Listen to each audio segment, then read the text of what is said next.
Hello friends, welcome to e learning classes. Friends, आज है 24 जून और 24 जून के जितने भी इम्पॉर्टेंट क्वेश्चंस हैं वो आप डिस्कस करेंगे और उनसे रिलेटेड जितनी भी इंफॉर्मेशन है वो भी डिस्कस करूंगा मैं आपसे। तो जितने भी दोस्त नए जुड़े हुए हैं चैनल से वो चैनल को सब्सक्राइब कर लें, क्योंकि मैं डेली करंट अफेयर्स की वीडियो डालता हूं और ये वीडियो आपको अर्ली मॉर्निंग मिल जाती है। बिल्कुल मैं आपके जागने से पहले ही वीडियो डाल देता हूं। सुबह उठ के 10-15 मिनट की वीडियो होती है, आप देखो। डेली आपकी करंट अफेयर्स रेडी हो जाएगी। बैंक वाले हों, एयरफोर्स वाले हों, यूपीएससी पीसीएस वाले हों, एसएससी वाले हों, या रेलवे वाले हों, एनटीपीसी या सीडीएस एनडीए वाले हों, सभी के लिए बेनिफिशियल है दोस्तों। तो चैनल सब्सक्राइब कर लो। इसकी पीडीएफ टेलीग्राम पे मिलेगी। टेलीग्राम का लिंक मैं यूट्यूब के डिस्क्रिप्शन बॉक्स में डाल देता हूँ, अपनी वीडियो के ही डिस्क्रिप्शन बॉक्स में। तो वहाँ से जाके कॉपी करके आप टेलीग्राम से लिंक हो जाओ। टेलीग्राम से भी जुड़ जाओगे, काफ़ी फायदा होगा आपको। मैं काफ़ी सारे सेट्स पेपर भी आपको कराऊंगा धीरे धीरे। चलो शुरुआत करते हैं आज के पहले क्वेश्चन से दोस्तों। पहला क्वेश्चन है आज का, नेपाल में किस राज्य से लगी सीमा पर नदी तटबंध की मरम्मत का काम रोक दिया है? तो देखो ये पहला क्वेश्चन, और पहले ही क्वेश्चंस बहुत इंपॉर्टेंट है दोस्तों, काफ़ी हाईलाइट भी है नेपाल को लेके। और पहले ही क्वेश्चंस का आंसर है दोस्तों बी। नेपाल ने देखोगे कौन सा राज्य है जिसके नदी तटबंध की मरम्मत का काम रोक दिया है? बिहार। बिहार राज्य के नदी तटबंध की मरम्मत का काम रोक दिया है। एक्चुअल में मैटर क्या है, इसको मैं पूरे को एक बारी आपको डिस्कस कर देता हूँ कि नेपाल बिहार से भी लगा है, नेपाल यूपी से भी लगा है। तो नेपाल बिहार में क्या होता है कि हर साल बाढ़ बहुत ज़्यादा आती है, और गंडक नदी, कोसी नदी, ये नेपाल के रास्ते होते हुए नेपाल बिहार में आती हैं। तो गंडक नदी पर एक गंडक बांध परियोजना बनी हुई है। अब इस गंडक बांध परियोजना पर दोस्तों इसके 36 द्वार हैं। कितने? 36 द्वार हैं। अब देखोगे जैसे मान लो ये बाउंड्री है, तो ये नेपाल वाला एरिया और नीचे भारत वाला एरिया, और ये मान लो बांध बनाया है ये वाला हमने। तो इस बांध के कितने? 36 द्वार हैं। इसमें से 18 द्वार तो किसके पास हैं? ऊपर नेपाल के हिस्से में बने हुए हैं, और 17 द्वार किसके पास बने हुए हैं? भारत के हिस्से में। तो भारत ने अपने 17 हिस्से वाले जो द्वार हैं उन पर तो तटबंध बना दिया है, लेकिन नेपाल ने यहाँ पर जो काम करना था इस काम को रोक दिया है। अब ये मसला क्या है? ये मसला पूरा ये है कि नेपाल को जो नेपाल ये कर रहा है वो सब चीन के कहने से कर रहा है। जैसे भारत के क्षेत्र को भी उसने अपना क्षेत्र बता दिया, काला पानी हो गया, लिपुलेख हो गया, लिम्पीधुरा हो गया। या फिर एक अभी देखोगे नागरिकता संशोधन भी इसने बिल पास किया है कि अगर भारत या किसी देश से कोई बेटी आती है तो उसको 7 साल तक नागरिकता नहीं मिलेगी। तो कई ऐसी सारी चीज़ें इसने नेपाल भारत के विरोध में उतर चुका है, और भारत भी एक तरीके से कहा जाए कि पड़ोसी देशों से अभी हमारा बहुत ज़्यादा सिस्टम अच्छा नहीं चल रहा है। इधर देखो नेपाल तो बहुत ज़्यादा कर रहा है, इधर देखोगे अभी बांग्लादेश ने भी यहाँ पर ये किया है कि बांग्लादेश जो भी यहाँ से निर्यात होगा बांग्लादेश से चीन के लिए, तो उस पर 0% टैरिफ होगा। 90% वस्तुओं पर 0% टैरिफ होगा। कल भी बताया था 0 टैरिफ लगेगा उस पर। अब इसका भारत में क्रिटिसाइज भी किया गया, तो नेपाल ने कह दिया, बांग्लादेश ने बोल दिया कि हमारा मामला है, भारत इसको क्रिटिसाइज ना करे और ये हमारा अंदरूनी मैटर है। तो देखो इधर बांग्लादेश भी बात नहीं मान रहा, चाइना का आपको पता ही है, नेपाल भी ये कर रहा है, उधर पाकिस्तान तो हमेशा दुश्मन है। तो हालात काफ़ी अच्छे नहीं है अभी हमारे पड़ोसी देशों के साथ। बिहार की बात कर लें तो बिहार की जो सीएम है नीतीश कुमार हैं दोस्तों, और बिहार के जो गवर्नर हैं उनका नाम है फागू चौहान। क्या नाम है? फागू चौहान बिहार के गवर्नर का नाम है। ठीक है, तो ये याद रख लेना है। यहाँ पर ये सिंचाई मंत्री जो हैं बिहार के, उनका नाम है संजय कुमार झा। हो सकता है ये पूछ भी ले, क्योंकि थोड़ा सा ये मैटर हाईलाइट में तो ऐसे क्वेश्चन पूछ लेता है। तो लिख लेना सिंचाई मंत्री संजय कुमार झा हैं। उन्होंने बोला है कि ऐसा कभी नहीं हुआ और यहाँ से बहुत बड़ी दिक्कत होने वाली है बाढ़ की, और हो सकता है कि बिहार में बहुत बड़ी आपदा इसके कारण आ जाए और काफ़ी नुकसान हो जाए यहाँ खेती का। वैसे ही कोसी नदी से काफ़ी नुकसान होता है बाढ़ के अंदर। कोसी नदी को इसलिए बिहार की शोक नदी भी कहते हैं। क्वेश्चन नंबर 2 पर आते हैं दोस्तों। बिहार विधानसभा चुनाव से पहले किस पॉलिटिकल पार्टी के रघुवंश प्रसाद सिंह और 5 विधान पार्षद ने पार्टी से इस्तीफा दे दिया है? ठीक है, तो देखो इसका आंसर होगा दोस्तों, ये है राष्ट्रीय जनता दल। कौन सा है दोस्तों? राष्ट्रीय जनता दल। राष्ट्रीय जनता दल के जो उपाध्यक्ष थे जिनका नाम था रघुवंश प्रसाद सिंह, और 5 विधान परिषद के पार्टी में जो लोग थे उन्होंने इस्तीफा दे दिया है। अब देखोगे ये पार्टी जो है राष्ट्रीय जनता दल, इसके जो अध्यक्ष हैं या इसकी स्थापना की गई है वो लालू प्रसाद यादव के द्वारा की गई है। किसके द्वारा? लालू प्रसाद यादव के। अब ये पार्टी से जो 5 विधान परिषद इससे निकले हैं, वो पार्षद जो निकले हैं विधान पार्षद, वो पार्षद निकल के अब किस में आ गए? जेडीयू में। अब ये जेडीयू किसकी पार्टी है? नीतीश कुमार की है। इसके अंदर ये 5 विधान पार्षद आ गए हैं। तो इसमें ये याद रख लेना है आपके लिए विधान परिषद वाली जो मैंने आपको बताई है। अब ये 5 के नाम क्या हैं, इनके नाम एक बारी आप लिख लो, पेपर में हो सकता है आ जाए, फिर भी मैं बता देता हूँ। एक का नाम है संजय प्रसाद, एक का नाम है कमरे आलम, तीसरे हैं राधा चरण शेठ, और नेक्स्ट हैं रणविजय सिंह, और लास्ट हैं दिलीप राय। ठीक है, ये याद रखना है इस क्वेश्चन से रिलेटेड दोस्तों। ओके, क्वेश्चन नंबर देखोगे 3 है यहाँ पर। देखो ये है शंकर प्रसाद सिंह, जिन्होंने अभी पार्टी छोड़ी है, राष्ट्रीय जनता दल। अब देखो क्वेश्चन नंबर 3 की ओर आते हैं दोस्तों। कैंसर से पीड़ित पूर्व भारतीय निशानेबाज पूर्णिमा जनेन का हाल ही में कितने वर्ष की उम्र में निधन हो गया? ये भी इंपॉर्टेंट रहेगा। भारत की पूर्व निशानेबाज थी, तो इनका 42 वर्ष की उम्र में दोस्तों कैंसर के कारण क्या हो गया है? निधन हो गया है। तो इनके निधन होने पर अभिनव बिंद्रा और बाकी जितने एथलीट हैं उन्होंने भी शोक व्यक्त किया है। तो पूर्णिमा जनीन का नाम आपको याद रखना है। 42 वर्ष की थी, कैंसर के कारण इनका निधन हो गया है। नेक्स्ट क्वेश्चन की ओर बढ़ते हैं दोस्तों। क्वेश्चन देखो ये है पूर्णिमा जनीन, जिनका अभी हाल ही में निधन हुआ है दोस्तों, निशानेबाज थी ये। इनका भी नाम याद रखना इंपॉर्टेंट रहेगा। क्वेश्चन नंबर 4 है एसबीआई की इको रेप रिपोर्ट में वित्त वर्ष 2021 में भारत की जीडीपी ग्रोथ में कितने प्रतिशत गिरावट का अनुमान है?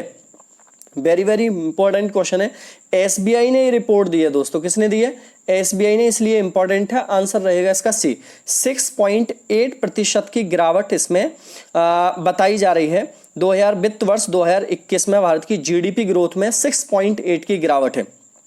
और साथ के साथ ये भी बोला है कि ये जो रिकवरी है, ये लगभग इस रिकवरी को होने में 4 साल लग सकते हैं पूरी। कितने लग सकते हैं? 4 साल पूरे लग सकते हैं इस रिकवरी को होने में। एसबीआई की दोस्तों हमने बात की है यहाँ पर। तो सबसे पहले हम एसबीआई से रिलेटेड बात करें तो देखोगे एसबीआई की स्थापना हुई थी 1935 के भारतीय एसबीआई नहीं होगा, हाँ सर एसबीआई ही है।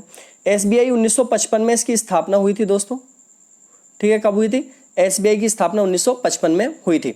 चलो नेक्स्ट क्वेश्चन देखते हैं। क्वेश्चन नंबर 5 है, माइक्रोसॉफ्ट ने अपने कौन से popular work interaction platform app का कौन सा नया वर्जन लॉन्च किया है? माइक्रोसॉफ्ट ने एक नया वर्जन लॉन्च किया है पॉपुलर वर्क इंटरेक्शन प्लेटफॉर्म का। इसका नाम पूछा है तो दोस्तों इसका नाम है टीम्स नाम का एक और इसने popular work interaction platform app launch किया है। अब देखो माइक्रोसॉफ्ट के बारे में थोड़ा सा पढ़ लिया करो, क्वेश्चंस ऐसे आते हैं पेपर में। माइक्रोसॉफ्ट के संस्थापक कौन है, ये कई बार पेपर में आता रहता है। ठीक है, तो माइक्रोसॉफ्ट के संस्थापक हैं बिल गेट्स। कौन है दोस्तों? बिल गेट्स माइक्रोसॉफ्ट के संस्थापक हैं। एक बात। दूसरी बात, माइक्रोसॉफ्ट की स्थापना हुई थी 1975 में। ठीक है, कब हुई थी? 1975 में। और इसका हेडक्वार्टर कहां पर है? वॉशिंगटन डीसी में। कहां पर है? वॉशिंगटन डीसी में इसका हेडक्वार्टर है। ओके, क्वेश्चन नंबर नेक्स्ट पर आते हैं दोस्तों। क्वेश्चन नंबर 6 है, विश्व एथलेटिक्स ने किसे हाल ही में वैश्विक विकास प्रमुख के तौर पर नियुक्त किया है? तो देखो विश्व एथलेट ने वैश्विक विकास के चौतरफा विकास होना चाहिए, इसके लिए किसे नियुक्त किया दोस्तों? लॉरेंट वॉकविलेट को नियुक्त किया गया है विश्व एथलेटिक्स की तरफ से वैश्विक विकास के लिए। नेक्स्ट क्वेश्चन की ओर बढ़ते हैं दोस्तों। क्वेश्चन नंबर 7 है, निम्न में से किस खिलाड़ी के कोरोना पॉजिटिव पाए जाने के बाद Adria tour exhibition tennis tournament रद्द कर दिया गया है? तो देखो ये टूर्नामेंट है, इसका नाम मैं बता रहा हूं दोबारा से, एड्रिया टूर एग्जीबिशन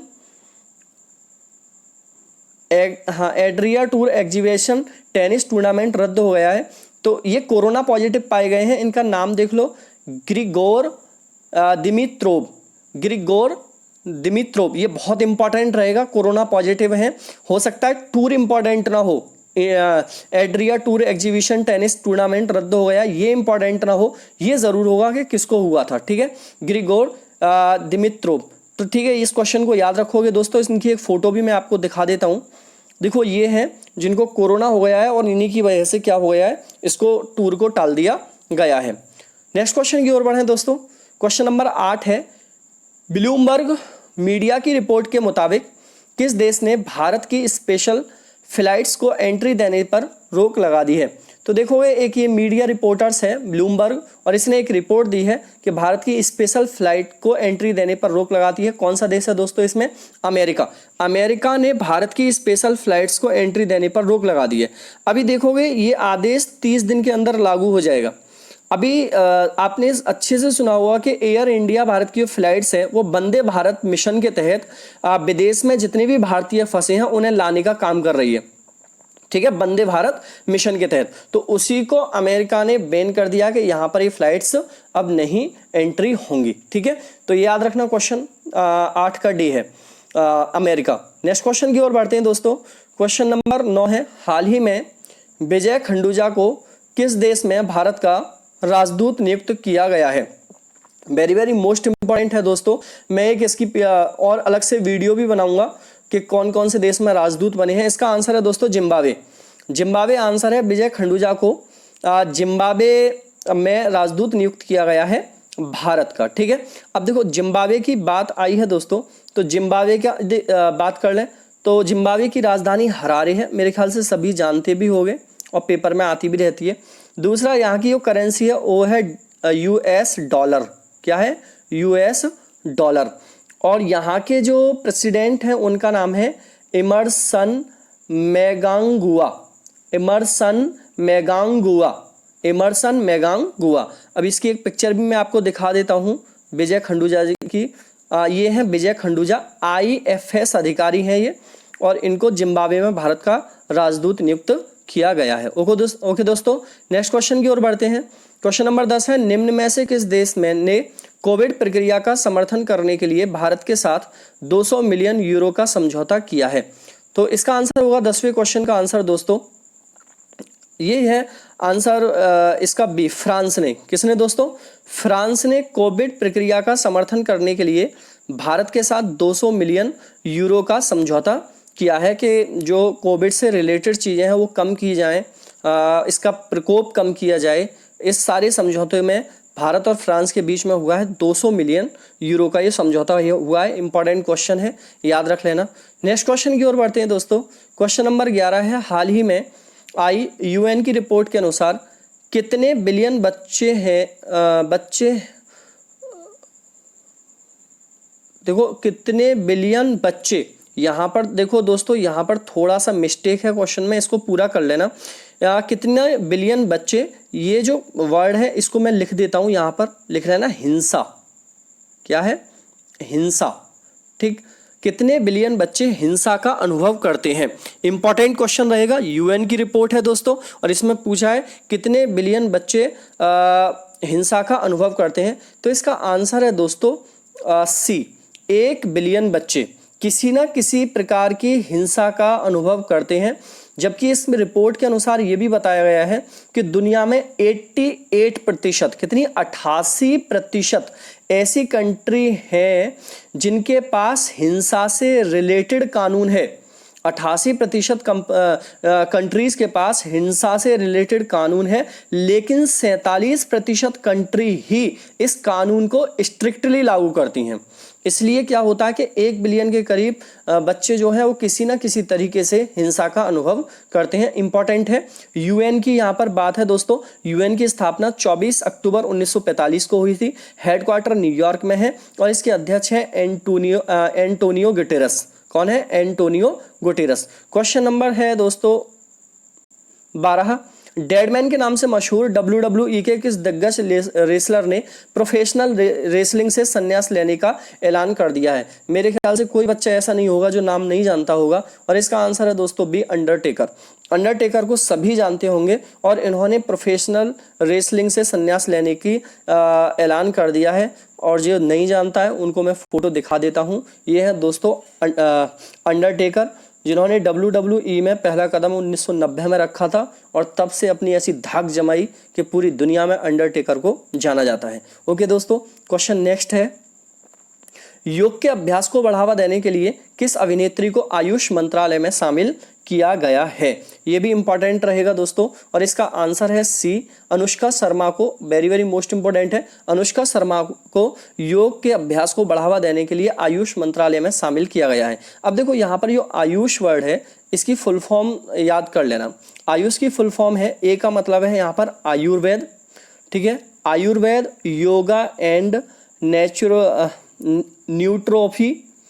मैं रिपीट कर रहा हूँ, आयुर्वेद, योगा एंड न्यूट्रोफी, यूनानी सिद्धा होम्योपैथिक, यूनानी सिद्धा होम्योपैथिक, ठीक है, ये इसकी फुल फॉर्म होती है। इंपॉर्टेंट रहता है, पेपर में आता रहता है। क्वेश्चन नंबर देखो, ये तो जानते ही हो अनुष्का शर्मा को, ये अनुष्का शर्मा है, सभी जानते होंगे, ठीक है। नेक्स्ट क्वेश्चन की ओर बढ़ते हैं दोस्तों। हाल ही में किस मंत्रालय ने डिकार्बोनिजिंग ट्रांसपोर्ट इन इंडिया नामक परियोजना शुरू की है? ये भी इंपॉर्टेंट है। तो कौन से मंत्रालय ने डिकार्बोनिजिंग ट्रांसपोर्ट इन इंडिया परियोजना की शुरुआत की है? तो इसका आंसर है दोस्तों नीति आयोग। नीति आयोग ने ये परियोजना शुरू की है। और नीति आयोग की बात करें, नीति आयोग की स्थापना 1 जनवरी 2015 को योजना आयोग के स्थान पर की गई थी। नीति आयोग का हेड प्रधानमंत्री होता है, और पहले हेड भी इसके प्रधानमंत्री थे, और अभी भी कौन है? प्रधानमंत्री नरेंद्र मोदी हैं। अभी वर्तमान में इसके उपाध्यक्ष राजीव कुमार हैं, जबकि इसके CEO कौन है? अमिताभ घोष हैं। कौन है? अमिताभ घोष हैं। तो नीति आयोग से इतनी इंफॉर्मेशन याद रखना। नेक्स्ट क्वेश्चन की ओर बढ़ें दोस्तों। क्वेश्चन नंबर 15 है, निम्न में से किसने ऑनलाइन योग क्विज प्रतियोगिता का शुभारंभ किया है? इंपॉर्टेंट रहेगा क्वेश्चन नंबर 15, और इसका आंसर है दोस्तों ए, रमेश पोखरियाल ने ऑनलाइन क्विज प्रतियोगिता चलाई है, ठीक है। अब देखो रमेश पोखरियाल के बारे में सभी जानते हो आप कि रमेश पोखरियाल HRD मिनिस्टर हैं। कौन से हैं? HRD मिनिस्टर, ठीक है। तो ये क्वेश्चन थे आज के दोस्तों, टुडे क्वेश्चन है, जिसका आंसर आपको देना है कमेंट बॉक्स में। गरीब कल्याण योजना अभियान के तहत कितनी राशि खर्च की जाएगी? ये मैंने कल ही क्वेश्चन कराया है। सभी दोस्त इसका आंसर कमेंट बॉक्स में दोगे, ठीक है दोस्तों। चलो यहाँ से लेता हूँ आपसे विदा, सब्सक्राइब कर लेना चैनल को सभी। चलो दोस्तों, टाटा एंड बाय बाय।